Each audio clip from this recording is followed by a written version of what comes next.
Selamat sore Bapak Ibu Saudara-saudara sekalian. Hari ini kita akan kembali melanjutkan eksposisi dari kitab Ibrani. Sekarang kita akan masuk pada bagian akhir dari pasal 2. Kita akan membahas Yesus Kristus sebagai imam besar kita. Tetapi itu bukan cuma sekedar hal yang jauh di sana, bukan cuma sekedar teori. Tapi kita nanti bagian akhir akan membahas, kita dapat menikmatinya sekarang. Bagaimana Yesus menjadi imam besar kita. Itu bukan hanya ketika nanti kita mengakhiri hidup, tapi saat ini kita bisa dapat menikmati hasil pembenaran itu. Nah, sebelum itu kita masuk dalam doa. Mari kita berdoa. Bapa kami yang di surga, kami bersyukur kepada Engkau hanya oleh anugerah yang daripada Engkau saja. Kau yang mengaruniakan Putra Tunggal-Mu, Yesus Kristus, untuk turun ke dunia menjadi manusia, menebus kami, sehingga kami Kau angkat menjadi anak-anak-Mu, Kau adopsi menjadi anak-anak di hadapan-Mu, sehingga kami dapat datang ke hadapan tahta-Mu, berkumpul sebagai satu tubuh Kristus, untuk mendengar firman-Mu, untuk menghadap kepada Engkau. Biarlah Engkau yang pimpin pemberitaan firman hari ini, biarlah Engkau yang pimpin setiap kami, untuk kami boleh mengerti akan kebenaran firman-Mu. Kau yang pimpin hamba untuk boleh menyampaikan kebenaran firman-Mu sebagai wakil-Mu. Di dalam nama Tuhan Yesus kami berdoa. Amin. Mari kita buka Ibrani pasal 2 ayat 17 sampai 18.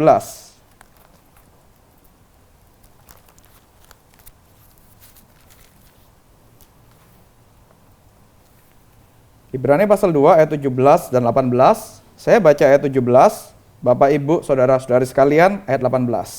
Kita baca secara bergantian. Ibrani pasal 2 ayat 17, itulah sebabnya dalam segala hal ia harus disamakan dengan saudara-saudaranya, supaya ia menjadi imam besar yang menaruh belas kasihan dan setia kepada Allah untuk mendamaikan dosa umatnya.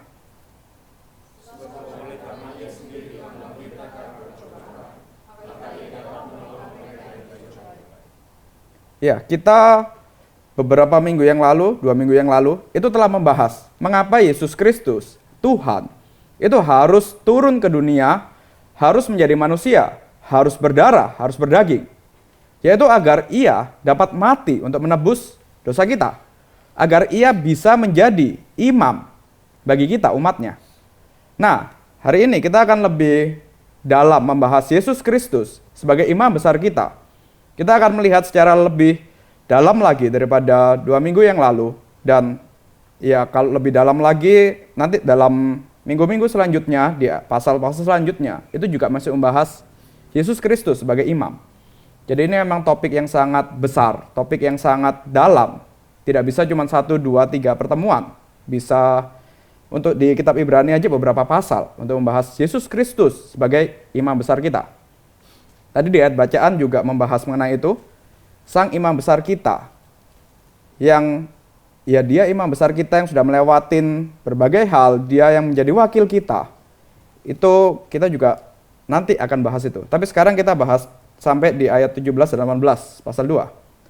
Nah, kalau kita merenungkan apa yang terjadi di Indonesia dalam minggu ini, kita kan baru melewatin masa pemilu, suatu pesta kemerdekaan, suatu perayaan di mana kita bisa sebagai bangsa yang merdeka, sebagai orang-orang yang punya hak suara, sebagai orang-orang yang ya ada nilainya lah suaranya, punya kebebasan, itu bisa menentukan nasib dari bangsa kita. Kita punya kebebasan, kita punya kemerdekaan, kita bisa menentukan sendiri nasib dari bangsa kita.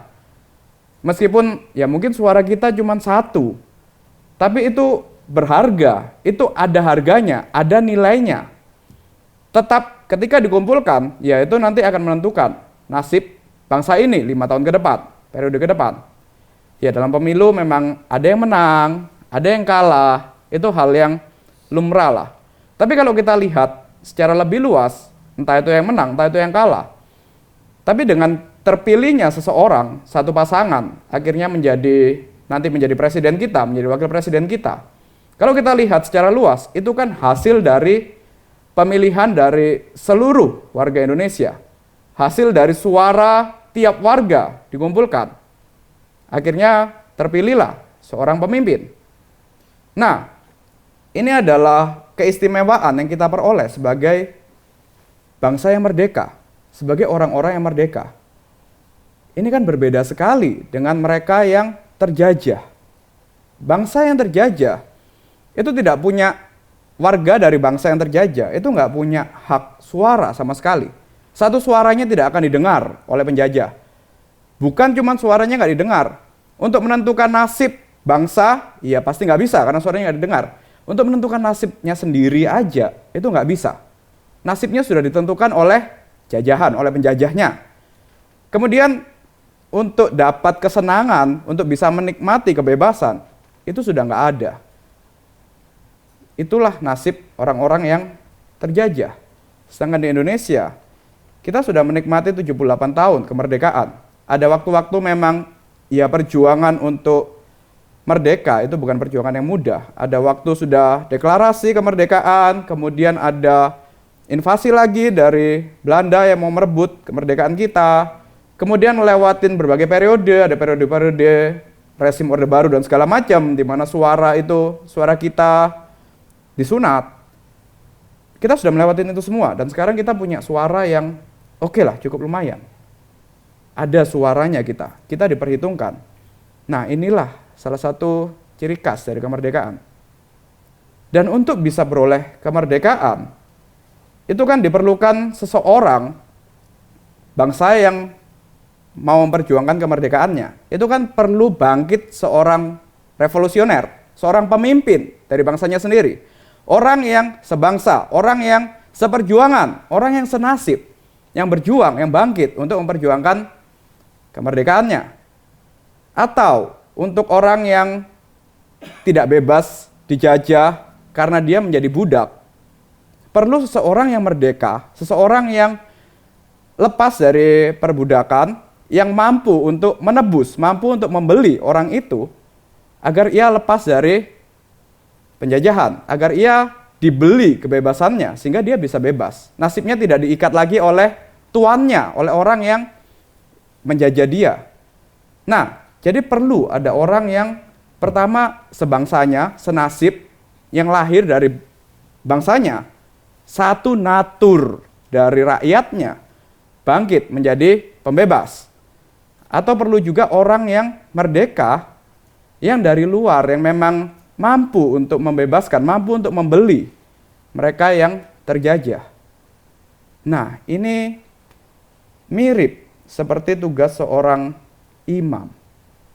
Imam itu harus orang yang senatur, senasib, orang yang satu dari umatnya, orang yang dipilih dari umatnya. Kalau di perjanjian lama, imam itu harus bangsa Israel, tentu saja harus bangsa Israel, harus keturunan Harun atau suku Lewi.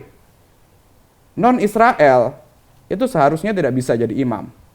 Tapi memang dalam perkembangannya, kemudian ya bangsa Israel juga akhirnya jadi bangsa yang turun kerohaniannya, sehingga bisa ditemukan ada imam-imam yang palsu, imam-imam yang bukan dari suku Israel. Tapi sebenarnya imam itu harus dari bangsa Israel, harus orang Israel sendiri. Ya, kalau kita balikan lagi ke orang yang membebaskan bangsanya, kita tahu kalau kita lihat tokoh yang membebaskan bangsa Indonesia, kita bisa menunjuk Pak Soekarno. Itu kan ya dia orang Indonesia, dia orang yang senasib sama kita, bangsa Indonesia waktu itu dijajah. Kemudian dia membebaskan bangsa Indonesia. Kita bisa setuju lah, oke lah Pak Karno itu pembebas kita. Tapi kalau kita membayangkan, memikirkan orang yang bukan orang Indonesia, misalnya Mohandas Gandhi, atau yang sekarang Donald Trump misalnya, dia bukan orang Indonesia. Kemudian kita angkat dia sebagai pembebas bangsa Indonesia, sebagai pemimpin revolusi bangsa Indonesia. Itu kan nggak nyambung kan, nggak bisa. Nah, karena itulah kenapa Tuhan Yesus itu harus turun ke dunia, harus menjadi sama, harus menjadi manusia untuk bisa membebaskan manusia. Untuk dia bisa menjadi imam bagi umatnya, dia harus menjadi sama seperti umatnya. Dia harus mengambil natur manusia untuk membebaskan manusia. Nah, Dan Tuhan Yesus itu juga dia harus menjadi seorang yang, ya dia dari luar, Tuhan yang masuk menjadi manusia. Dia yang tidak berdosa, itu harus dia yang tidak berdosa, yang bisa menebus manusia yang berdosa. Nanti kita akan lihat secara lebih mendalam lagi. Nah, kalau kita lihat imam ini tentu ada tugasnya, ada perannya sendiri. Kenapa orang disebut sebagai imam? Imam ini adalah satu dari 3 jabatan Tuhan Yesus, Raja, Imam, dan Nabi. Berbeda dengan Nabi. Kalau Nabi itu memang dia juga adalah juru bicara, tapi dia juru bicara Tuhan untuk umatnya. Kalau imam itu adalah juru bicara umat kepada Tuhan. Jadi kalau lihat misal di belakang ini Tuhan, Nabi itu adalah orang yang menghadap kepada umat, berbicara mewakili Tuhan. Tapi imam itu adalah orang yang menghadap kepada Tuhan, mewakili umat, berbicara kepada Tuhan.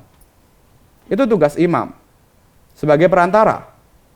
Tapi tugas imam yang lain, yang kedua, itu adalah sebagai penerima korban, atau bisa dibilang sebagai korban. Dia menerima korban dari umatnya, kemudian korban itu disampaikan kepada Tuhan.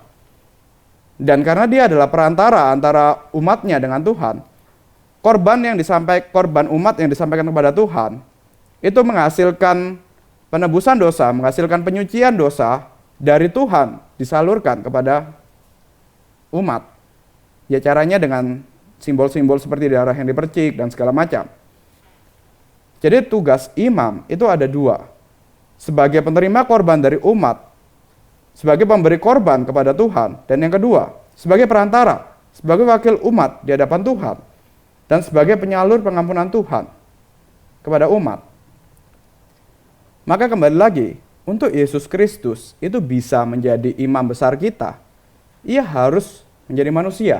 Ia harus menjadi sama seperti kita. Ia harus memiliki natur yang sama seperti kita.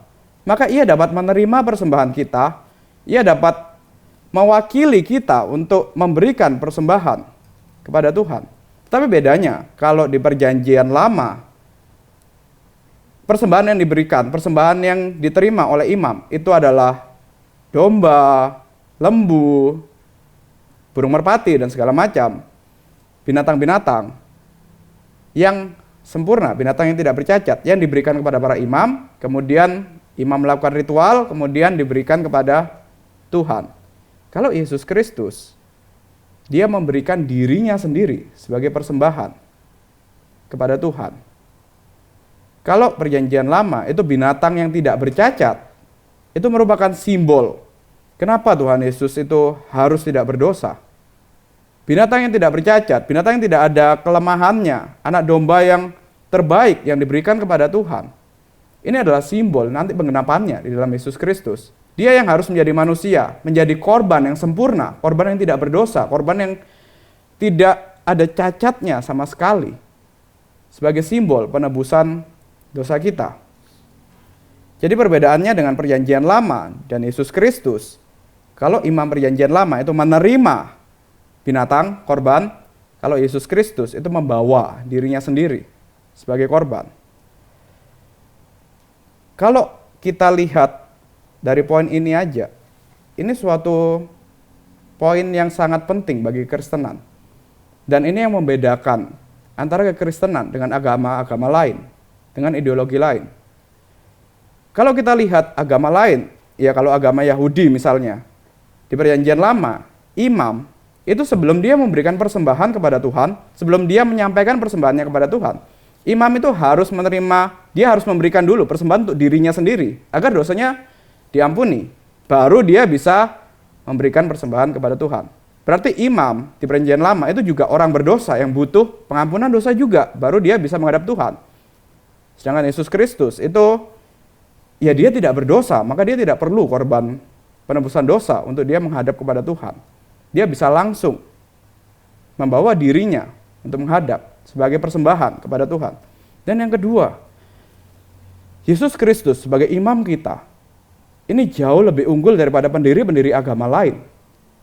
Kita lihat adakah pemimpin pendiri agama yang mau mati bagi umatnya? Pemimpin yang mau menyuruh umatnya, warganya untuk mati bagi dia, itu banyak. Tetapi pendiri agama, pemimpin agama yang mau mati untuk menebus umatnya, itu hanya Yesus Kristus. Ya, kalau kita lihat dalam Perang Dunia II di Jepang, Kaisar Jepang itu kan dianggap sebagai, ya dia dewa yang menjadi manusia. Dia adalah dewa itu sendiri.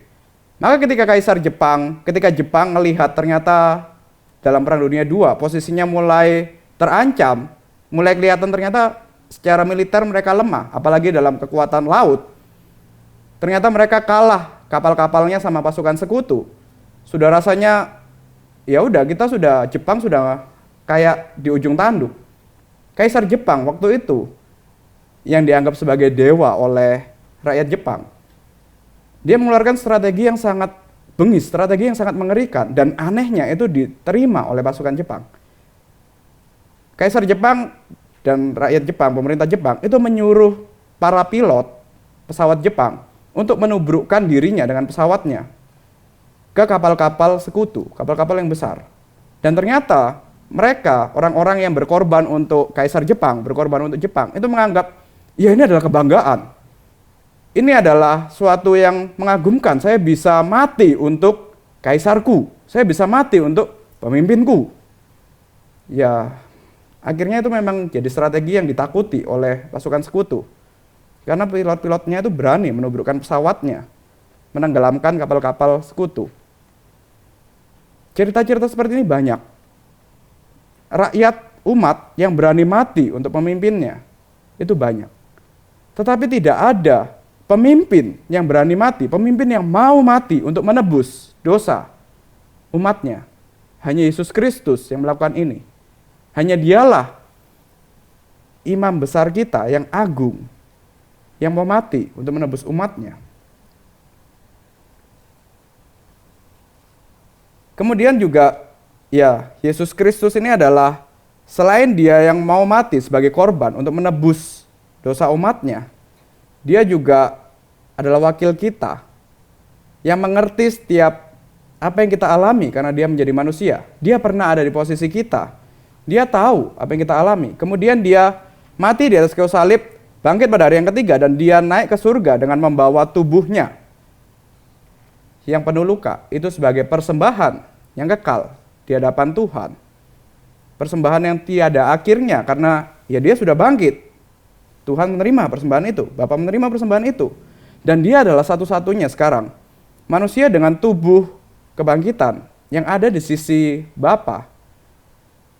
Maka dia bisa menjadi wakil kita, dia bisa menyampaikan keluh kita, dia bisa menyampaikan doa-doa kita langsung kepada Bapa. Dia menjadi wakil kita. Ya, soal wakil perwakilan, hari Jumat lalu di ITSB waktu saya mengisi tema yang sama mengenai imam besar, itu saya memberi contoh. Ya, kita di sini mungkin ada beberapa yang anak sulung, anak yang pertama, punya adik. Biasanya orang-orang dari keluarga tradisi tertentu, anak pertama, apalagi pria, itu lebih disayang sama orang tuanya, lebih disayang sama papanya lah. Terus adik-adiknya, misalnya adiknya keluarga ternyata wanita semua, jadi satu-satunya pria sulung lagi, itu biasanya punya posisi lebih istimewa. Dianggap, ya inilah pewaris dari nama keluarga, inilah yang akan menjadi penerus dari keluarga.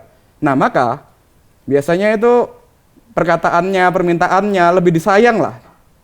Perkataannya dituruti oleh papa, oleh ayah, oleh orang tua, lebih disayang, dianggap penting. Nah, saya ada di posisi itu. Saya punya 2 adik cewek, saya pria sendirian, kemudian juga anak pertama. Jadi seringkali ketika saya minta apa, papa itu nurutin kemauan saya. Tapi kalau yang minta adik-adik saya atau bahkan mama saya, itu mesti negosiasinya susah, mesti ya tawar-tawaran lah sama papa. Nah, karena itu mama itu ngajar politik ke adik-adik saya. Mama bilang, kamu kalau mau minta apa, ngomong ke Koko dulu, biar nanti Koko yang nyampein ke papa. nanti bisa dikabulkan. Misalnya waktu liburan, ya papa kan pengennya istirahat lah di rumah liburan. Adik-adik sama mama itu pengennya jalan-jalan, kesempatan kan bisa liburan. Nah mereka tahu kalau mereka langsung ngomong ke papa, nggak bisa. Jadi mereka akan datengin saya terus ngomong, "Ko, nggak bosen di rumah, nggak pingin ke mall." Nah itu saya sudah tahu, ini kode ini. Ya udah, saya sampai datengin papa ngomong, "Pa, jalan-jalan yuk." Nah itu baru bisa. Nah, ya ini mirip seperti peran imam. Kita punya saudara sulung, Yesus Kristus. Sedangkan kita adalah orang-orang yang berdosa. Kita menghadap langsung kepada Tuhan. Itu bukan cuman keinginan kita tidak dikabulkan. Tuhan akan murka melihat kita. Tuhan itu kudus, dia begitu benci terhadap dosa. Dia melihat dekat dengan dosa aja, dia akan murka, dia akan langsung membinasakan dosa itu. Sedangkan kita adalah dosa, orang-orang yang berdosa. Secara status berdosa, secara tindakan setiap hari berdosa. Kemudian kita mau menghadap kepada Tuhan. Kita akan langsung dibinasakan. Kita perlu perwakilan, kita perlu seseorang yang disayangi, dicintai oleh Bapa untuk menjadi wakil kita, untuk menghadap kepada Bapa.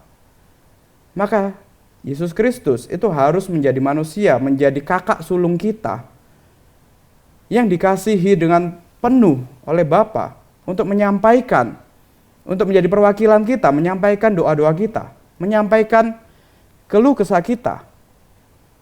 Sehingga kita dapat datang kepada Bapa melalui Yesus Kristus.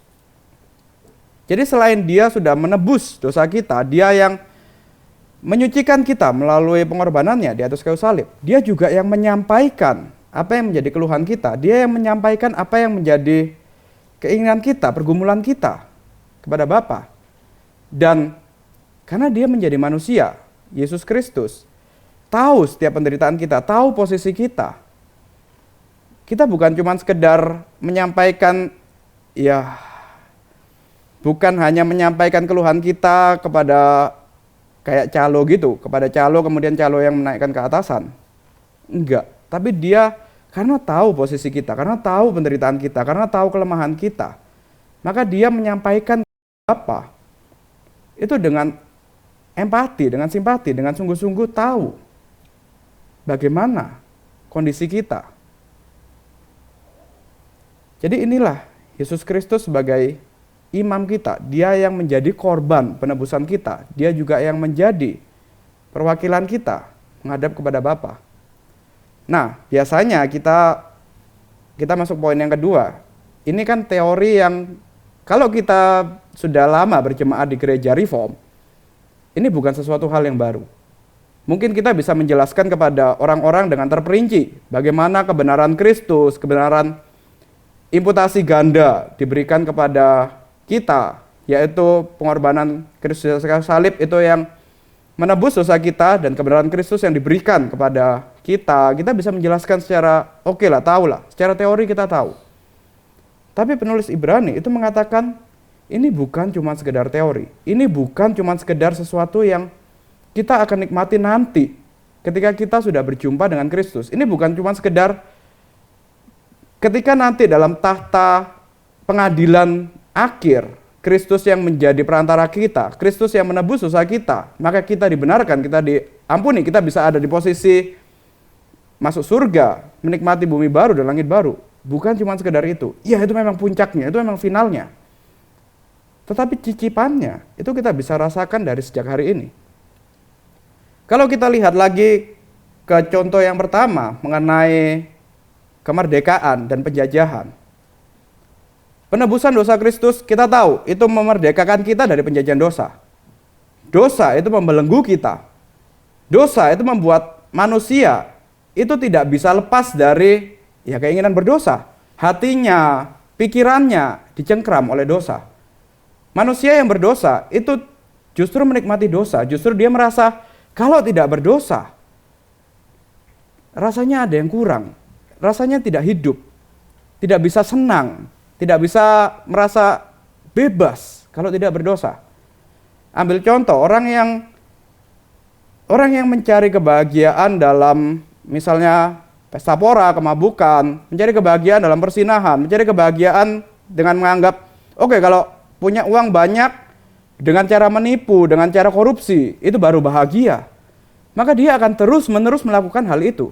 Ketika dia mengalami pergumulan, ketika mengalami hal yang membuat dia sedih, dia akan mungkin cari pelacur. Kalau yang merasa, oke, kebahagiaan saya ditentukan oleh persinahan misalnya. Mungkin mencari minuman keras kalau yang merasa, ya saya harus bisa lepas dengan mabuk, bisa merasa senang dengan mabuk.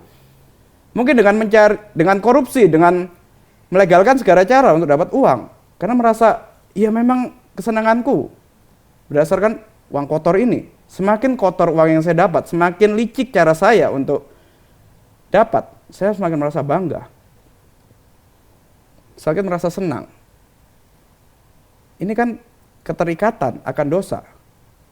Ketika tidak berdosa, merasa ada yang kurang dalam hidup.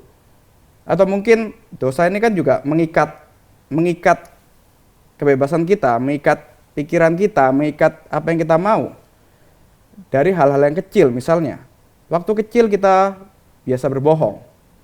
Kemudian kita menganggap, ya berbohong itu hal yang lumrah lah. Ketika menghadapi masalah, ya udah kita bohong aja, kita tipu aja.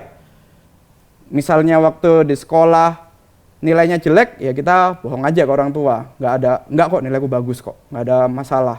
Dan kemudian ternyata, oh iya, bebas juga ya. Ternyata akhirnya orang tua nggak marahin saya. Ternyata akhirnya saya karena berbohong, kok asik ya nggak dapat hukuman. Kemudian semakin dewasa, ketika sudah kuliah, karena terbiasa bohong, menghadapi ujian, menghadapi situasi yang ya ujian lah. Itu rasanya kalau kita dapat ujian yang susah, ya udahlah pakai cara curang aja lah. Kalau tugas plagiat aja lah. Kalau ujian di tempat ya nyontek aja lah. Jadi rasanya biasa. Justru ketika sudah ditantang untuk cobalah belajar sendiri, nggak usah nyontek, nggak usah plagiat, itu rasanya nggak nyaman. Rasanya kayak, kok ada yang nggak enak ya? Kok aku nggak punya pegangan ya? Kok aku kurang berjuang ya? Berjuang dengan menyontek misalnya. Jadi rasanya kayak, aku harus melakukan dosa nih, aku harus menyontek. Kemudian nanti berkembang lagi waktu sudah kerja. Kalau tidak curang, kalau nggak tipu sana, nggak tipu sini, kok rasanya nggak enak ya? Nah, Kristus itu memerdekakan kita, membebaskan kita dari dosa. Kalau kita bandingkan dengan orang-orang yang seperti tadi, orang-orang yang harus berbuat curang, orang-orang yang harus hidup dalam dosa, baru dia merasa nyaman, baru dia merasa senang. Orang-orang LGBTQ misalnya, mereka baru bisa bangga kalau mereka menampilkan orientasi seksual mereka yang salah. Baru mereka merasa bangga. Kalau mereka diam, mereka dianggap sebagai ya kaum yang diam, kaum yang tidak bersuara. Mereka malu, bangga ketika berdosa. Kalau kita lihat, kenapa dikatakan Kristus itu memerdekakan kita dari dosa? Kita bisa lihat orang-orang yang meskipun mungkin sederhana, meskipun mungkin miskin, tapi bisa merasa sukacita, bisa merasa cukup dengan pemeliharaan Tuhan.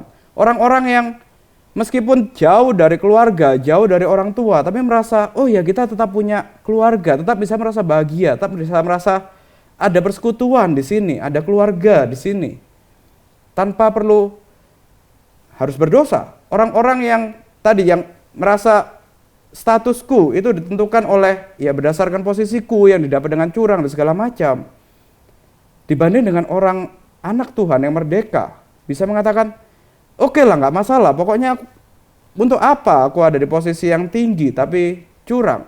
Dengan kehidupan sekarang, dengan sadar pemeliharaan Tuhan, ternyata itu lebih membahagiakan, ternyata itu lebih menyenangkan. Bisa menikmati hidup, bisa menikmati kebahagiaan tanpa terikat dosa. Inilah kemerdekaan yang Kristus berikan. Orang-orang yang belum dimerdekakan, itu hidupnya sudah ditentukan, diarahkan oleh dosa. Kesenangannya ditentukan, diarahkan oleh dosa. Dan tujuan akhirnya sudah dipastikan, yaitu binasa kekal di neraka. Sedangkan orang-orang yang dimerdekakan, kita dapat memiliki pilihan untuk tidak berbuat dosa, dan kita bisa memiliki kesenangan, bisa memiliki sukacita, kebahagiaan tanpa berdosa. Cukup dengan jujur, cukup dengan apa yang Tuhan pelihara hari ini, itu sudah lebih menyenangkan daripada orang-orang yang pokoknya aku harus ada di posisi yang paling tinggi, pokoknya aku harus ada di posisi yang dilihat oleh semua orang, baru aku bahagia, maka aku melakukan segala cara. Itu kan kebahagiaan dia terikat oleh dosa. Sedangkan orang yang ditebus oleh Kristus, itu dimerdekakan, kebahagiaannya tidak melulu karena dosa, tetapi karena sadar pemeliharaan Tuhan. Dan Tuhan, Kristus, itu yang menebus dosa kita, menyucikan kita. Kata menyucikan, itu dalam perjanjian lama, itu selalu terkait erat dengan benda-benda khusus, benda-benda tertentu yang dibersihkan secara khusus, diperlakukan secara khusus, dipisahkan dari benda-benda yang lain, yang digunakan untuk melayani Tuhan. Itu definisi dari disucikan. Dan definisi itu digunakan untuk kita yang disucikan.